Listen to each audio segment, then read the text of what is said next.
Hi friends, அனைவருக்கும் வணக்கம். எல்லாருக்கும் எப்படி இருக்கீங்க ஃப்ரெண்ட்ஸ்? நல்லா இருக்கீங்களா? நேச்சுரலாக இருமலை ரெடி பண்ணுறதுக்கு, அதை சரி பண்ணுறதுக்கு நம்ம சூப்பரான ஒரு ரெமெடி ரெடி பண்ணலாம். அதுக்கு ஃபஸ்ட்டு நம்ம நைட்டில் ஒரு கிளாஸில் தண்ணி எடுத்து ஒரு 2-3 பிரியாணி இலையை நல்லா கழுவிட்டு நம்ம தண்ணியில் போட்டு ஊற வச்சிடணும் ஃப்ரெண்ட்ஸ். அதை காலையில் எடுத்து நம்ம ரெமெடி ரெடி பண்ணிக்கணும். காலையில் வெறும் வயிற்றில் தான் இந்த ரெமெடி குடிக்கணும்.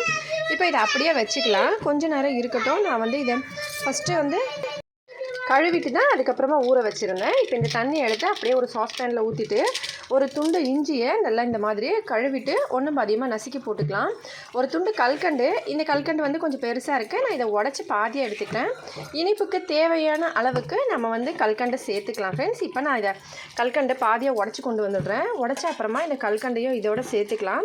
நல்லா கொதிக்க வைக்கணும். இந்த தண்ணியை கிட்டத்தட்ட நமக்கு கலர் லைட்டாக சேஞ்ச் ஆகி லைட்டாக ஒரு மாதிரி ரெட்டிஷாக வர மாதிரி வரும். லைட்டாக வந்தால் போதும். அந்த ஸ்டேஜில் நம்ம அடுப்பை ஆஃப் பண்ணி இதை இறக்கிட்டோம்னா நமக்கு ரெமெடி ரெடி ஆகிடும். இப்போ இது நல்லா கொதிக்கட்டும். கொஞ்ச நேரம் கொதிச்ச அப்புறமா நம்ம அடுப்பை ஆஃப் பண்ணி இறக்கிடலாம். கல்கண்டு நான் பெருசாகவே போட்டிருக்கேன். ஏன்னா இது எப்படியும் கரையும் போது நமக்கு அந்த சூடுலேயே அது மெல்ட் ஆகிடும். பாருங்கள், இந்த மாதிரி நல்லா ஹை ஃப்ளேமில் வச்சு நல்லா கொதிக்க வச்சோம்னா இலையோட கலர் சேஞ்ச் ஆகும்போது அந்த தண்ணியோட கலரும் சேஞ்ச் ஆகும். ரொம்ப ரொம்ப எஃபெக்டிவான ஒரு ரெமெடின்னு சொல்லலாம் ஃப்ரெண்ட்ஸ். நீங்கள் குடித்த 5 நிமிஷத்துலேயே உங்களுக்கு ரிசல்ட்டு தெரியும். ஒரு சில டைமில் நான் தொடர்ந்து இரும்பிக்கிட்டே இருந்தேன் அப்படின்னா, வீட்டில் யாருமே இந்த மாதிரி இரும்புனாங்கன்னா உடனே இந்த ரெமெடியை தான் நாங்கள் செஞ்சு கொடுப்போம். ரொம்ப சூப்பராக வேலை செய்யும். குழந்தைங்கள்லேருந்து பெரியவங்க வரைக்கும் எல்லாருக்குமே உடனே ஒரு 5 நிமிஷத்தில் இருமலை சரி பண்ணணும் அப்படின்னா கண்டிப்பாக நீங்கள் இதை ட்ரை பண்ணலாம். ட்ரை பண்ணி பார்த்துட்டு கண்டிப்பாக ரிசல்ட் கிடைக்கும். மறக்காமல் கமெண்ட்ஸில் சொல்லுங்கள். அதை கமெண்ட் பண்ண பாருங்கள். ஒரு சில ஃப்ரெண்ட்ஸுங்களுக்கு யூஸ்ஃபுல்லாக ஆகும், அவங்களும் யூஸ் பண்ணட்டும். ஏன்னா இருமல் ரொம்ப கஷ்டமாக இருக்கும். ஒரு சில டைமில் முடியவே முடியாது, ரொம்ப கஷ்டப்பட்டு இருமிக்கிட்டே இருப்போம். அந்த டைமில் மெடிசன் சாப்பிட்டாலுமே டைம் ஆகும். நம்ம ரொம்ப ஈஸியாக டக்குன்னு ரெடி பண்ணணும் அப்படின்னா இந்த மாதிரி செய்யலாம் ஃப்ரெண்ட்ஸ். கண்டிப்பாக உங்களுக்கு சூப்பராக இது வேலை செய்யும்.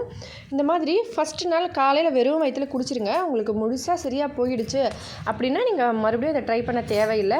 ஒரு வேளை சரியாகலை அப்படின்னா ஈவினிங் டைமில் அதே போல் கொஞ்சம் நேரம் மதியம் நம்ம சாப்பிட்ட அப்புறமா கொஞ்சம் நேரம் கழித்து நமக்கு எம்டி ஸ்டொமக் மாதிரி தானே ஈவினிங் டைமில், அந்த டைமில் ஒரு நீங்கள் இதை மறுபடியும் கொஞ்சமாக குடிச்சிக்கலாம்.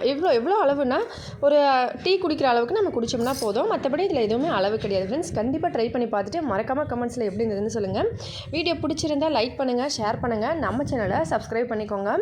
ஹெல்த்தியாக சாப்பிட்டு சந்தோஷமாக சேஃபாகவும் பத்திரமா வருங்க. அடுத்த வீடியோவில் பார்க்கலாம் ஃப்ரெண்ட்ஸ். நன்றி, வணக்கம்.